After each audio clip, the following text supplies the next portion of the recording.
এই যে বিগত সময়ে বিগত রেজিমে যে দুর্নীতি, অপকর্ম, দুঃশাসন, গুম খুন, লুটপাট হয়েছে এবং তার নানা তথ্য কিন্তু আপনাদের সাংবাদিক বৃন্দদের কাছে আছে।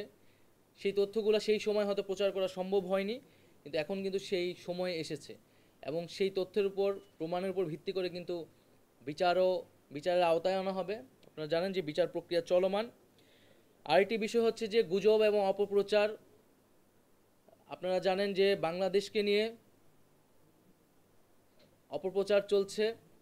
এই অভ্যুত্থান এবং এই সরকারকে নিয়ে নানা ধরনের ষড়যন্ত্র এবং অপপ্রচার চালানো হচ্ছে, সোশ্যাল মিডিয়া থেকে শুরু করে আন্তর্জাতিক মিডিয়াতে, এবং আমরা দেখেছি আমাদের পার্শ্ববর্তী দেশেরও বিভিন্ন মিডিয়াতে এ ধরনের অপপ্রচার চালানো হচ্ছে। এই অপপ্রচার কিন্তু শুধু সরকারের বিরুদ্ধে নেই, বরং বাংলাদেশের বিরুদ্ধে। তাই এই অপপ্রচারকে কাউন্টার দেওয়ার জন্য বাংলাদেশকে নিয়ে যেই অপপ্রচার হচ্ছে এবং প্রকৃত সত্য ওটাকে তুলে ধরার জন্য আমাদের কিন্তু সরকার সহ গণমাধ্যমের সংশ্লিষ্ট সকলকে ঐক্যবদ্ধভাবে আসলে কাজ করতে হবে। আমরা সেই বিষয়টি নিয়ে আলোচনা করেছি এবং এখানে যারা রয়েছেন তাদের সাজেশন আমরা নিয়েছি। এবং আরেকটি বিষয় যেটা হচ্ছে যে জুলাই আন্দোলনে যারা অনেক সাংবাদিক আমাদের ছাত্র জনতার পক্ষে কাজ করেছেন, তাদের নিরাপত্তার বিষয়, তাদেরকে যাতে কোথাও হেনস্থা না করা হয় সেই বিষয়টির জন্য সেই বিষয়টি আমরা আহ্বান জানিয়েছি।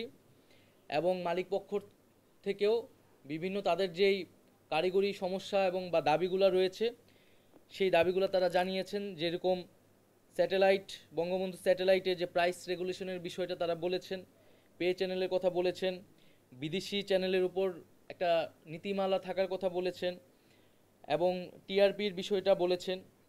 তো এই বিষয়গুলো আমরা তাদের সাথে আবারও বসবো বিস্তারিতভাবে এবং বিষয়গুলো আমরা যেটা যৌক্তিকভাবে সমাধান করার চেষ্টা করব।